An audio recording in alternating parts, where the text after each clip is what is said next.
Hello, this is Andy Hoke, and this video is not scripted.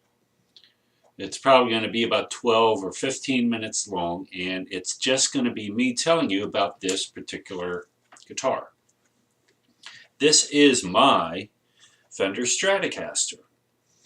To sort of start at the beginning, I worked at Guitar Center. This is true. I worked at Guitar Center in Robinson Town Center. And when you work there, you're allowed to pick up a guitar and play, instead of just trying to sell people all the time. So Hotel California came on, which is important because A, I know the solo, and B, it's a long song, which means, yeah, I have about 3 minutes to get a guitar ready to play this. And so I'm like, I need to grab a guitar. And I grabbed this one. So it looks very different now than it did then.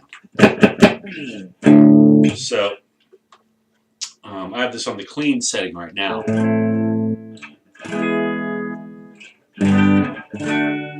So anyways, I already had kind of a good standing as a musician and a guitarist with my peers, but that really seemed to drive it home because I nailed it. And I bought the guitar.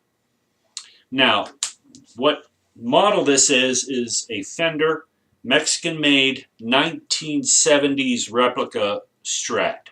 Okay, so made to be as much as possible like the Fender 1970 Stratocaster. It's a reissue, and they made this one in Mexico. They've been making good guitars in Mexico for hundreds of years. So let me say that first of all. I love this guitar. Thank you, Mexico. Okay, so what it used to be like is just all white, and it had your standard tremolo. It had different pickups, and it's interesting to point out that the standard volume tone configuration for an American standard Strat, and correct me if I'm wrong, because it's been a while since I had one, but I believe it's volume on a standard American Strat. The usual configuration is one volume knob, one tone knob which controls this pickup, and one tone knob which is master tone. I could be wrong. If I am, please correct me if anybody sees this or comments on it. This guitar, as per 1970 spec, is volume knob, one tone knob for this, and one tone knob for that. So, no master tone control, which means when you're on the bridge pickup, that's really full and bright. It really, really is. And I wanted to mention before I forget, the serial number is MZ4188391, made in Mexico. So, things to point out. What in the heck have I done to this thing? All right. Well, first of all, I'll just go from one end to the other. The neck was not as smooth as I would have liked it. So, just through a process of filing here on the back of the neck, which you can't really see from the camera, I don't think, but it's filed down a bit, and also right there. I think that's coming through in the video. Right there. I just wanted to accentuate that curve. And that was very much a theme because I'll try to give you sort of a 360 here, I guess. I'll take the strap off, make it a little easier. The 70s Strat, to begin with, the model, is a good 3/8 of an inch thicker in body length, in body width, than your typical American standard Strat. This was something distinctive about the 1970. So, okay, so it's a heavier guitar. It has more mass. And that was something I wanted to change. So, through a few different means, I wanted to make the guitar lighter. And I don't know which is the craziest. Okay, Well, for one thing, what I did was I accentuated the body arches. You know, sanders and other hand tools used to just take wood off of the guitar, and it worked so well in some instances. Right here, this is practically like a knife edge. This is actually almost a point. I guess I could make it sharp if I really wanted to. I took wood off down here. It made the guitar lighter and more comfortable. So getting progressively more radical, you've probably already noticed there are some weird holes in my guitar for no good reason. Well, the reason was it removed some more weight from the instrument. It was too heavy. I didn't like how heavy it was. I wanted a lighter instrument. And the third and most radical thing that I did to reduce weight on the instrument was, so you can see this crazy bridge configuration. This is not how it came out of the factory. What I did, and I'll show you the back, you can't see much, but you can see what's not there is a tremolo system. I don't like the tremolo system. I'm not a tremolo player. I'm just not a tremolo guy. Maybe someday some other instrument. But I really didn't use the tremolo very much, and it became more of an impediment. That's reason number one. Number two, I wanted to take all that metal, all of that steel out of the guitar to make it lighter. So I did that, and what I did after I removed that, this whole cavity, this tremolo cavity here, you can see that's solid. And if you can see underneath here, then you would, well, that's really just a small, it's getting back to this. This is just an amount that we filled in where the tremolo cavity was, filled in with fiberglass resin. Now, fiberglass resin is very strong, and it's very light also. So, what to do about a bridge and or tailpiece? Well, this bridge is from either a Jaguar or a Mustang design. The reason I wanted this is because it's like a Les Paul bridge. The individual saddles do not have two different adjustments apiece.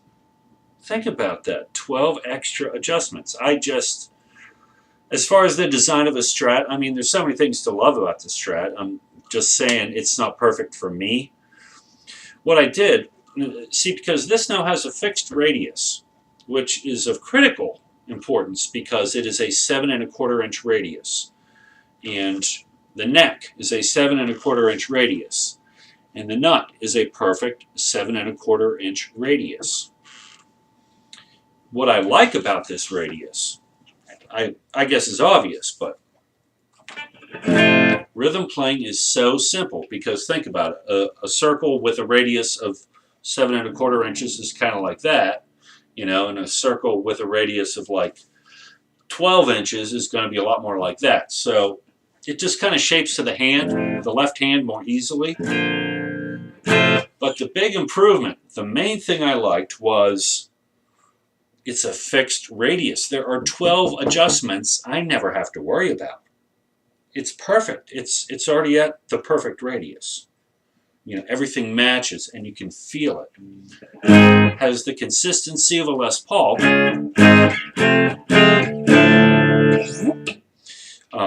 You know how Les Pauls have that solid feel. It's because they don't have 12 other adjustments I got to worry about.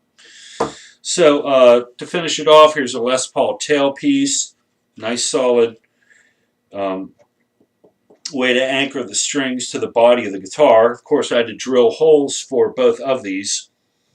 Now, in further detail, the bridge right here, it does have these two little adjustment screws. You can't really see them, but they're there. That were meant to adjust the height of either side of the bridge. You know, too high, too low, you do it like that. But the contact point between that screw And the actual body of the guitar was so small, I thought there must be, perhaps there's a lot of loss there. And it didn't feel very solid. It felt a tiny bit rickety.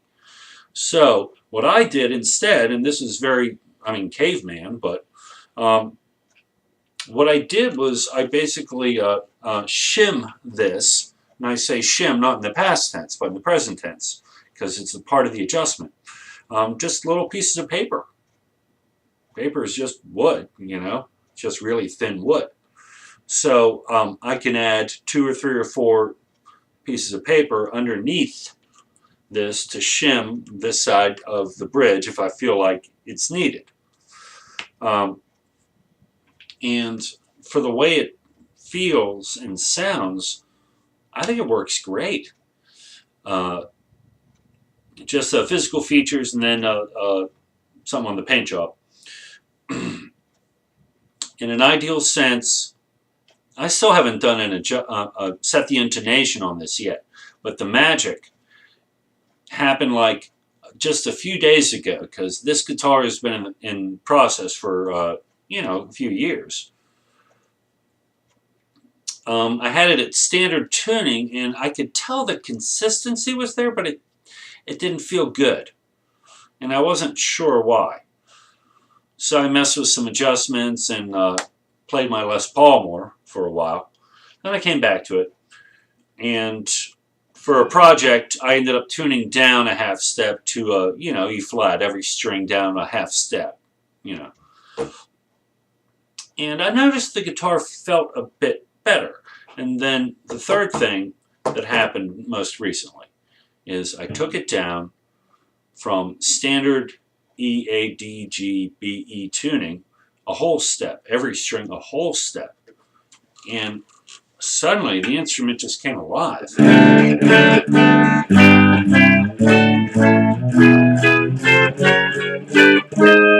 Just everything just comes out roses. And I believe the reason is this. It comes down to one word: tension. String tension. We're all used to knowing and understanding that a Strat scale of 25.5 inches is going to sound more taut, will have higher tension than a Les Paul scale guitar at 24 3/4 inches. For obvious reasons, it's a longer scale. But what I think I learned was,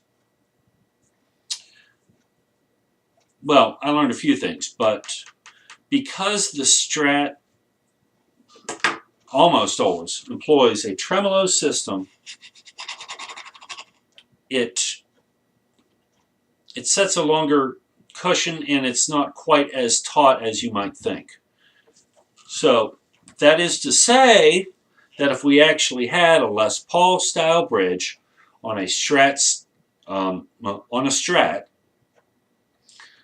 that the tension would necessarily be higher for 2 reasons, or maybe 3. This is theoretical. I'm guessing. I'm guessing because I'd like to know more about the instrument. It feels good. It feels right. So basically, because the string isn't stopping here or just below the bridge, we actually have more of the string. Because think about it, from the tuning peg to where the string stops, that's an important distance. That is a factor in precisely how tense the string is going to feel. So anyways, the point is that tuning it down a whole step reduced the overall tension to the point that it feels like a Strat and a Les Paul at the same time.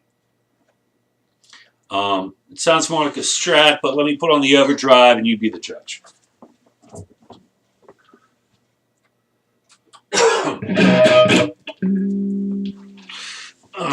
So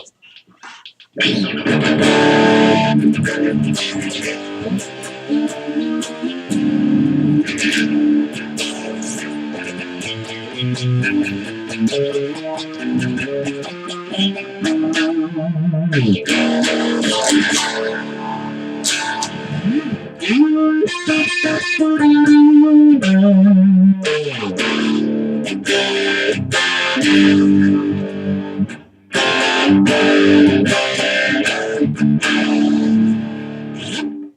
not sure how loud that's going to come off on the video, if it's going to be too loud or too quiet. If anything, I hope it's too loud. So, what else? Oh, yeah, the paint job. There's this great, and body work. Very good friend of mine, we'll just call him Tony, did a great job of smoothing out a lot of this sloppy, choppy work I did when I removed this wood. Really did a nice job. I mean, just as a three-dimensional piece of wood. I mean, the shaping of it was wonderful. The additional putty work had to be filled in. And the paint job. Doesn't that look awesome? I've always loved the sparkle finish. I think it looks great. You know, it gives, I mean, it constantly looks a teeny tiny bit different. It's reflective. I don't know. It's simple. And, oh yes, the pickups. These are the Jeff Beck hot noiseless pickups. These are not the stock pickups that came with it. So, noiseless, hot Strat pickups.